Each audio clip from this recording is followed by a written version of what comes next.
Hello, America. My name is Rick, and I am an interstate truck driver.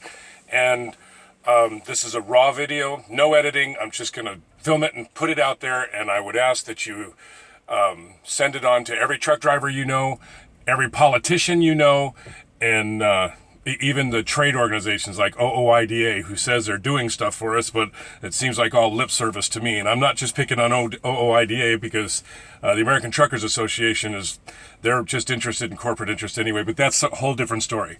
I want to talk to you about this COVID-19 emergency that's going on and these waivers that they're putting out there. And they say that, okay, truck drivers, your logbook waivers or your logbook hours are being waived. The problem is that they've issued out this 16-page directive on what hours of service are waived, what you're allowed to drive, and after you get done with a load that's essential to emergency critical stuff, you have to shut down for 10 hours. And then they say, but please be reasonable while you're driving these emergency stuff around. It's very vague, and then it applies to you if you have such and such in your trailer. But if you only have some stuff in your trailer that applies, that it doesn't apply to you. I mean, it's just it's government bureaucratic red tape. So I'm sitting here driving along, and I'm thinking, if the simplest solution is usually the best. So I'm proposing 3 rules for COVID-19 and any other emergency response that we have, okay? Just 3 rules. So the first thing I'm going to do, now truck drivers, you're going to understand this and you can explain it to your families, but I'll try to explain it as much as I can without getting too crazy. So exception number 1, extend the workday extend your driving hours from 11 to 12. Extend driving hours from 11 hours to 12 hours per day. If we have potentially 3.5 million truck drivers, you've just increased productivity by 3.5 million work man hours every single day. And if people would shop normal, then we could catch up to you. The number 2 one is extend the workday from 12 hours a day to 14 hours. I got that. Yeah, from 14 hours to 12 hours. Now, America, the way they got it set up right now is we have to get all of our driving done within 14 hours, and then we're mandated to take a 10-hour rest. I'm saying extend it to 16 hours. We've just extended our driving by 1 hour, extend this by 2 hours. Number 3, the third and final rule is suspend the 70-hour per week rule. Right now, for everybody who doesn't drive a truck, once we hit 70 hours, we have to park the truck for 34 hours, and then all that 70 hours that we did just disappears and it goes away.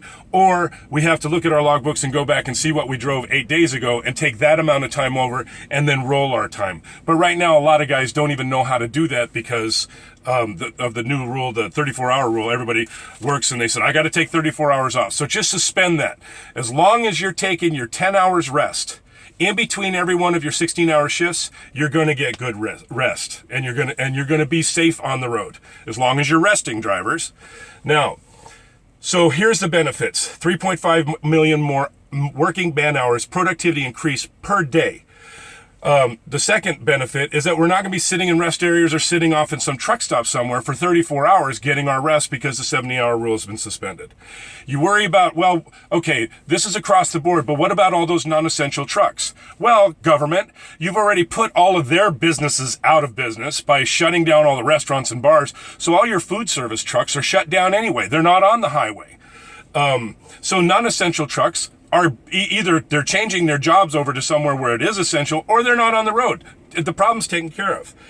You also have, and this is a big one, and state troopers, you should get behind this. You'll have uniform enforcement. When you pull us into the truck stop or into the weigh station, the rules are all the same. Did you drive over 14 hours or 16 hours? Did you drive over 12 days or 12 hours? You don't have to worry about the 70-hour rule. Uniform enforcement. All right, and here's the biggest thing, okay? So right now, the way I read it, and as vague as it is, I'm picking up an essential load right now somewhere in Ohio. Let's just say Columbus, because I don't want you following me and getting the toilet paper that I got in the back of my trailer. So let's just say I'm in Columbus, and let's just say I'm going to go to San Francisco. Don't worry about it. I'm not going to California, but that's a different subject. If I can drive right now from Columbus, Ohio to California without stopping, now how stupid is that? Please share this with as many people as you can, and I'm sorry for taking up 5 minutes of your day, but I appreciate you listening. This is Rick, and I'm out of here.